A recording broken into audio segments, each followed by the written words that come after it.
BJP RSS এরা জন্মলগ্ন থেকে দলিত বিরোধী। যারা দলিত বিরোধী তারা আম্বেদকর বিরোধী।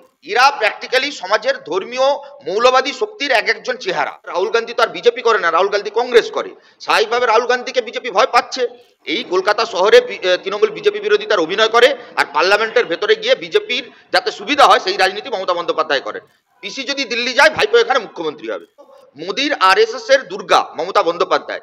বিজেপির সাম্প্রদায়িক শক্তির উত্থানের পেছনে সবচাইতে বড় অবদান এই রাজ্যে তৃণমূল কংগ্রেসের মাননীয় মুখ্যমন্ত্রী মমতা বন্দ্যোপাধ্যায়। নির্বাচনে দিল্লির সরকার এবং রাজ্য সরকারকে না সরাতে পারলে আরজি করেরও বিচার হবে না, এসএসসির চাকরি বিক্রিরও বিচার হবে না, গরু কয়লা বালিরও বিচার হবে না। সংসদে দাঁড়িয়ে অমিত শাহ আম্বেদকরকে নিয়ে যে মন্তব্য করেছেন সে বিষয়ে আপনি কি বলবেন? না দেখুন, এই তো বিজেপি আরএসএস এরা জন্মলগ্ন থেকে দলিত বিরোধী। যারা দলিত বিরোধী তারা আম্বেদকর বিরোধী। যারা সমাজের মধ্যে জাতপাত ব্যবস্থাকে বাঁচিয়ে রাখতে চায়, যারা চায় সমাজের মধ্যে আপার কাস্টের লোকজনের দাপাদাপি থাকুক, যারা চায় যে সমাজের মধ্যে বর্ণভেদ প্রথা ফিরে আসুক, যারা চায় যে সমাজের মধ্যে জাতিভেদ প্রথা ফিরে আসুক, তারা আম্বেদকরকে অপমান করবে। দেখুন, বিজেপি আরএসএস এর আইডলকে, রোল মডেলকে আমরা বামপন্থীরা রোল মডেল হিসেবে মানি মাস্টারদা সূর্য সেন, ক্ষুদিরামকে, মহাত্মা গান্ধীকে। গোটা দেশে আমাদের রাজনৈতিক মতাদর্শের অমিল থাকলেও কংগ্রেসের রোল মডেল হলো মহাত্মা গান্ধী, আর বিজেপির রোল মডেল হচ্ছে নাথুরাম গডসে।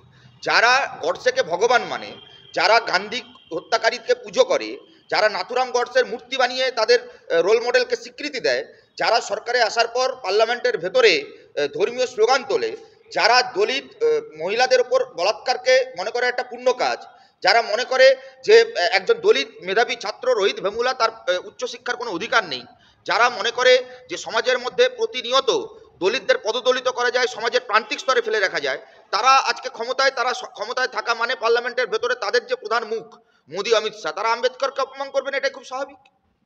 আম্বেদকর ইস্যুতে সম্মুখ সমরে বিজেপি কংগ্রেস এই দুই দলের মধ্যে ধাক্কাধাক্কি হয়, রক্তও ঝরে।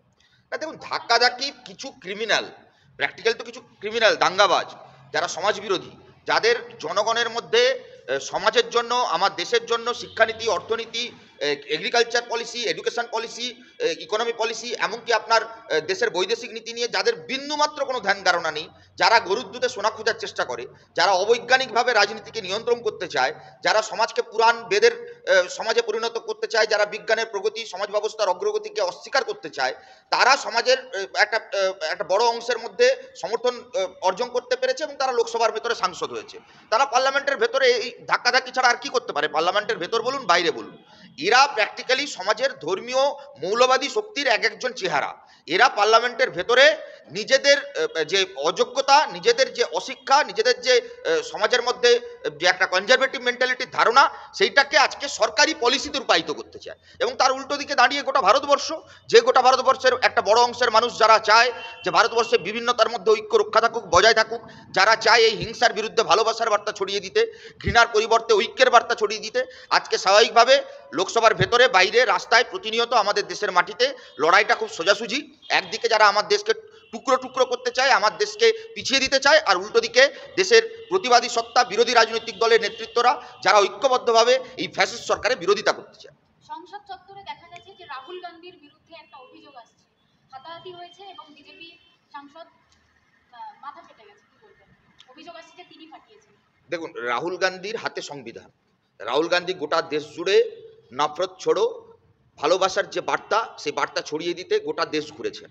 গোটা দেশের বিরোধী রাজনৈতিক দলের নেতৃত্ব হিসেবে রাহুল গান্ধীকে আমরা বামপন্থীরা সমর্থন করেছি, বিজেপি বিরোধী রাজনৈতিক আন্দোলনের নেতৃত্ব হিসেবে। সেখানে দাঁড়িয়ে আমরা জানি এই বিজেপি সরকার প্রতিহিংসা পরায়ণ সরকার। এরা বিরোধী রাজনৈতিক দলের নেতা নেত্রীদের বিভিন্ন সময় তারা কলুষিত করবার চেষ্টা করেছে, মিথ্যে অভিযোগ আনবার চেষ্টা করেছে। অজিত পাওয়ার হতে পারে, হেমন্ত বিশ্ব শর্মা, যারা বিরোধী দলে থাকতো তখন এদের বিরুদ্ধে একের পর এক অভিযোগ বিজেপি আনতো। যখন বিজেপিতে চলে গেল তখন এরা কেউ মুখ্যমন্ত্রী হলো, এদের সমস্ত দুর্নীতি মাফ হয়ে গেল। স্বাভাবিকভাবে রাহুল গান্ধী তো আর বিজেপি করে না, রাহুল গান্ধী কংগ্রেস করে। স্বাভাবিকভাবে রাহুল গান্ধীকে বিজেপি ভয় পাচ্ছে। গোটা দেশে 400 পারের স্বপ্ন ধাক্কা খেয়েছে, 250 পেরোয়নি। গোটা দেশ জুড়ে রাহুল গান্ধী যেভাবে বিরোধী রাজনৈতিক দলের নেতৃত্বের সঙ্গে সমন্বয় রক্ষা করছেন, নিশ্চিতভাবে বিজেপি তাতে ভয় পাচ্ছে। তার জন্য রাহুল গান্ধীকে কালিমালিপ্ত করবার চেষ্টা হচ্ছে। দেখুন, আমাদের সঙ্গে কংগ্রেসের মতাদর্শগতভাবে তফাৎ রয়েছে, কিন্তু আমরা এই ফ্যাসিস্ট বিজেপির বিরুদ্ধে আমরা মনে করি যে রাহুল গান্ধীকে বদনাম করবার জন্য, রাহুল গান্ধীকে কলঙ্কিত করবার জন্য বিজেপি পরিকল্পিত চিত্রনাট্য। ইন্ডিয়া ব্লকের মুখ হিসেবে যেহেতু মমতা বন্দ্যোপাধ্যায়ের নাম কংগ্রেস ছাড়া বাকি প্রতিনিধিরা তুলে আনছেন, জাতীয় স্তরের প্রেক্ষিতে আম্বেদকরের যে ইস্যু, শাহের যে মন্তব্য, তাকে কি হাতিয়ার করে মমতা বন্দ্যোপাধ্যায় ইন্ডিয়া জোটের মুখ হিসেবে আরো এক ধাপ এগিয়ে যাচ্ছে? কেউ কোনো এগোচ্ছে না। প্র্যাকটিক্যালি মমতা বন্দ্যোপাধ্যায়কে বিজেপি সরকার লিস্ট দিয়েছে, দায়িত্ব দিয়েছে যাতে ইন্ডিয়া জোটে ভাঙন ধরানো যায়। আপনার মনে আছে ইন্ডিয়া জোটের প্রাথমিক বৈঠকের পরবর্তীকালে মমতা বন্দ্যোপাধ্যায় আমাদের যে ঐক্য তার মধ্যে অংশগ্রহণ করেছিলেন, কিন্তু শেষ মুহূর্তে তিনি ইন্ডিয়া জোট ছেড়ে বেরিয়ে যান। তার পরবর্তীকালে 14 সাল থেকে আজকে 24 সাল পার্লামেন্টের ভেতরে national education policy, NRC, CAA, তার পরবর্তীকালে ওয়াকফ বিল, তার পরবর্তীকালে কাশ্মীর ইস্যু, তার পরবর্তীকালে আপনার ওয়াকফ বিল, তার পরবর্তীকালে আপনার ওরসিপ অ্যাক্ট, এবং রিসেন্টলি হচ্ছে ওয়ান নেশন ওয়ান ভোট, এই এতগুলো বিল পাস হলো। আজ অব্দি একটাও কোনো ভোটাভুটিতে আপনি দেখতে পাবেন না তৃণমূল কংগ্রেস ইন্ডিয়া জোটের সঙ্গে ভোট দিয়েছে। আমরা বিরোধীরা ঐক্যবদ্ধভাবে ভোট দিয়েছি বিরুদ্ধে, আর তৃণমূল কংগ্রেস ওয়াকআউট করে বিজেপি সুবিধা করে দিয়েছে। ভুলে গেলে চলবে না, বিজেপি যখন এনআরসি বিল পাস করাচ্ছিল তখন তৃণমূলের সাংসদ নুসরত জাহান থেকে শুরু করে মিমিরা তখন লন্ডনে শুটিং করতে ব্যস্ত থাকতো। এই কলকাতা শহরে তৃণমূল বিজেপি বিরোধিতার অভিনয় করে, আর পার্লামেন্টের ভেতরে গিয়ে বিজেপির যাতে সুবিধা হয় সেই রাজনীতি মমতা বন্দ্যোপাধ্যায় করেন। এই রাজ্যে তৃণমূলের 98 সালের জন্ম থেকে 2011 বাম সরকারকে হারিয়ে দেওয়া সবটার ক্ষেত্রে মমতা বন্দ্যোপাধ্যায়ের সঙ্গে আরএসএস এর যোগাযোগ গভীরভাবে সুস্পষ্ট হয়েছে। আরজি করে ঘটনায় কে পাঠিয়েছিল সীমা আহুজাকে? দিল্লি থেকে কলকাতায় কে পাঠালো? দিল্লির সরকার পাঠালো। সিবিআই, ইডি, কলকাতা পুলিশের আরজি করের যে তদন্ত, তার বাইরে একটা কোনো শব্দ যুক্ত করতে পেরেছে? আসলে মমতা বন্দ্যোপাধ্যায়কে ইন্ডিয়া জোটের মুখ করতে চায় তৃণমূল কংগ্রেসের অভিষেক বন্দ্যোপাধ্যায়, কারণ তিনি চান পিসি যদি দিল্লি যায় ভাইপো এখানে মুখ্যমন্ত্রী হবে। এটা পারিবারিক বিবাদ। আরএসএস এর সঙ্গে সুসম্পর্ক। মোদির আরএসএস এর দুর্গা মমতা বন্দ্যোপাধ্যায়, তিনি কখনো বিজেপি বিরোধিতায় সৎ ছিলেন না, আগামী দিনেও সৎ থাকবেন না। এখন আমরা বামপন্থীরা কনস্ট্যান্ট বিজেপি বিরোধিতায় একটা অবস্থান নিয়েছি, তাতে যদি কেউ নিজেদের আগের অবস্থান থেকে পরিবর্তিত অবস্থায় ফিরে এসে আমাদের সঙ্গে যোগ দেয় আমরা স্বাগত জানাবো। কিন্তু মমতা বন্দ্যোপাধ্যায় আমাদের কাছে এখনো ট্রাস্টেড বন্ধু বা মিত্র শক্তি নয়। এই রাজ্যের মাটিতে আমরা মনে করি যে বিজেপির সাম্প্রদায়িক শক্তির উত্থানের পেছনে সবচাইতে বড় অবদান এই রাজ্যে তৃণমূল কংগ্রেসের মাননীয় মুখ্যমন্ত্রী মমতা বন্দ্যোপাধ্যায়। 26,000 চাকরি বাতিল মামলায় ওএমআর ও অতিরিক্ত শূন্য পদ তৈরি নিয়ে সুপ্রিম কোর্টের প্রশ্নের মুখে রাজ্য ও এসএসসি। দেখুন, ওএমআর সিট চুরি হয়েছে, প্রশ্নপত্র বিক্রি হয়েছে, চাকরি বাজারে আলু ঝিঙা পটলের মতন বিক্রি হয়েছে, অয়নশীল প্রমোটার তার বাড়িতে ওএমআর সিট পাওয়া গেছে। খুল্লা রাজ্যের সরকার দায়িত্ব নিয়ে ক্যাবিনেটে ভুয়ো পদ তৈরি করেছে, ক্যাবিনেট তাকে স্বীকৃতি দিয়েছে। অযোগ্যরা নামতা পড়তে পারে না, তারা প্রাইমারি হাই স্কুলে মাস্টার হয়েছে। এই রাজ্যের মমতা বন্দ্যোপাধ্যায়ের সরকার দায়িত্ব দিয়েছিল রাজীব কুমারকে যাতে এসএসসি অফিস পুলিশ ঘিরে রাখে, যাতে তথ্য প্রমাণ লোপাট হয়। মনে রাখা প্রয়োজন, অতীতকে স্মরণ করানো প্রয়োজন। এই রাজীব কুমারকে যখন সিবিআইডি ধরতে এসেছিল তখন রাজ্যের মুখ্যমন্ত্রী একজন আইপিএস অফিসারকে বাঁচাতে সিবিআই সিজিও অফিসের সামনে অবস্থান করেছিলেন। আজকে অনেক জল গড়িয়ে গেছে, সিবিআই ইডি শ্লথ গতিতে এগোচ্ছে, কচ্ছপের গতিতে যে তদন্ত এগিয়েছে তাতে তৃণমূল কংগ্রেসের সুবিধা হয়েছে। বাইরে প্রকারান্তরে মনে হতে পারে যে সিবিআই ইডি চোর পুলিশ খেলা খেলছে, এই বোধহয় ধরা পড়লো। সারদা থেকে হালফিলের আরজি কর, তারপর এসএসসির মামলা। তৃণমূল কংগ্রেসের যারা অপরাধী তাদেরকে পালাতে, তাদেরকে জামিন পেতে, তাদের তথ্য প্রমাণ লোপাট করতে সমস্ত রকম সহযোগিতা দিল্লির সরকার করেছে। এবং সুপ্রিম কোর্ট, হাইকোর্টের মাননীয় বিচারপতিরা একের পর এক অবজারভেশন দিয়েছেন। সুপ্রিম কোর্টের বিচারপতি আরজি কর ইস্যুতে বলেছিলেন যে আমার জুডিশিয়ারি জীবনে আমি এরকম তদন্ত দেখিনি যেখানে পুলিশ তথ্য প্রমাণ লোপাট করছে। এই কলকাতা হাইকোর্টে যখন বিজেপির সাংসদ অভিজিৎ বাবু বিচারপতি ছিলেন, তিনি বলেছিলেন যে সিবিআই ইডিকে দেখে তো আমার রাগ হচ্ছে। তিনি এখন বিজেপিতে ধোয়া তুলসী পাতা হয়েছেন। এখন ED, CBI, supreme court, high court কোনো অবজারভেশন, কোনো তদন্তই আর আমরা ভরসা রাখতে পারছি না। আমরা চাই সবচাইতে বড় আদালত, জনগণের আদালত মানে নির্বাচন, সেই নির্বাচনে দিল্লির সরকার এবং রাজ্য সরকারকে না সরাতে পারলে আরজি করেরও বিচার হবে না, এসএসসির চাকরি বিক্রিরও বিচার হবে না, গরু কয়লা বালিরও বিচার হবে না। সবাই একের পর এক জামিন পাচ্ছে, একটা কোনো চার্জশিটের নাম নেই। এটা থেকেই স্পষ্ট যে আরএসএস এর দুর্গার কোনো রকম কোনো অসুবিধা হোক, এটা দিল্লির সরকার চায় না।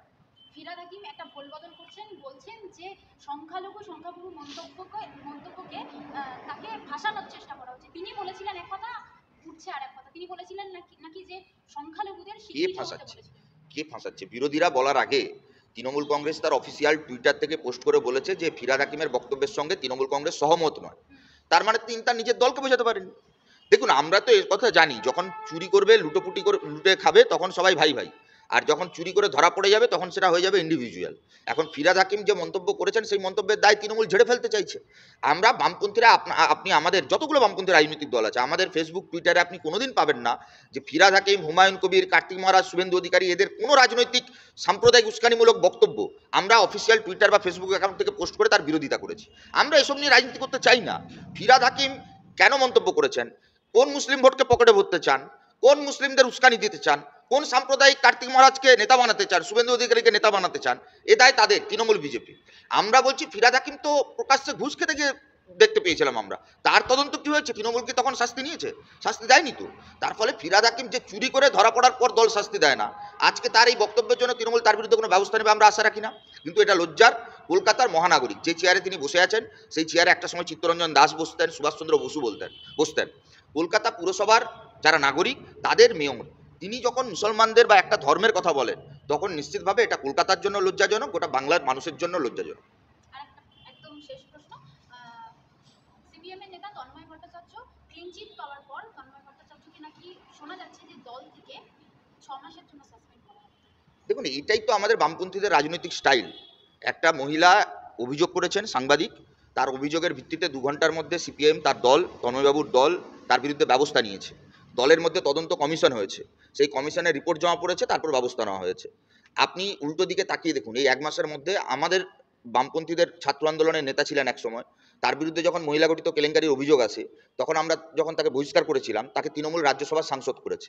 বিজেপি যাকে রাজ্যসভার সাংসদ করেছে, তার বিরুদ্ধে বিজেপিরই মহিলা নেত্রী অভিযোগ করেছিলেন, তার ভিডিও ফুটেজ আছে, অন রেকর্ড ফুটেজ আছে, তাকে এমপি করেছে। ডানপন্থী দলগুলোতে তৃণমূল বিজেপিতে যারা অভিযুক্ত হয় তারা প্রমোশন পায়, আর বামপন্থী রাজনীতিতে অভিযোগ এলে দলের মধ্যে তদন্ত কমিটি থাকে, সে তদন্ত কমিশন করে তারপর মমতার পুলিশ কিন্তু এখনো তন্ময়বাবুর বিরুদ্ধে ব্যবস্থা নিতে পারেনি। মানে আমরা উদাহরণ তৈরি করতে পারি সমাজের মধ্যে যে আমাদের দলের মধ্যে অনুশাসন রয়েছে, আমাদের দলের একটা সিস্টেম রয়েছে, যে সিস্টেমের মধ্যে যত বড় নেতাই হোক না কেন তার বিরুদ্ধে দল ব্যবস্থা নেয়। ঘটনার যদি সত্যতা থাকে দল সঙ্গে সঙ্গে ব্যবস্থা নেবে, যদি ঘটনার মধ্যে কোনো মিথ্যে খুঁজে পাওয়া যায় তাহলে দল সেটারও বিবৃতি জারি করবে। এটাই রীতি। এটা একটা উদাহরণ সমাজের মধ্যে আমরা মানুষের কাছে একটা বিকল্প রাজনীতি উপহার দিতে চাই, যেখানে মহিলা নিরাপত্তার ইস্যুতে রাস্তায় দাঁড়িয়ে মিছিল করবো আর দলের ভেতরে দলের নেতার বিরুদ্ধে অভিযোগকে মান্যতা দেবো না, এই দ্বিচারিতা বামপন্থীরা করে না। স্বাভাবিকভাবে রাজ্যের পুলিশ প্রশাসন যখন ব্যবস্থা নিতে পারে না, তদন্ত করতে পারে না, অতি দ্রুততার সঙ্গে সিপিআইএম দল, তন্ময়বাবুর দল তার বিরুদ্ধে যে ব্যবস্থা নিয়ে উদাহরণ তৈরি করলো, সাসপেন্ড ছিল, তারপরে আবার 6 মাসের সিদ্ধান্তটা কেন নেওয়া? এটা দেখুন, এটা সিপিআইএম দলের আভ্যন্তরীণ বিষয়। বাইরে থেকে আমি আপনাকে এইটুকু বলতে পারি যে আমাদের বামপন্থী দলের ক্ষেত্রে এটা একটা উদাহরণ, গোটা রাজ্যের মানুষের কাছে একটা উদাহরণ তৈরি হলো যে নারী নির্যাতনের প্রশ্নে জিরো টলারেন্স বামপন্থী রাজনৈতিক দলগুলো তার ভূমিকা পালন করে।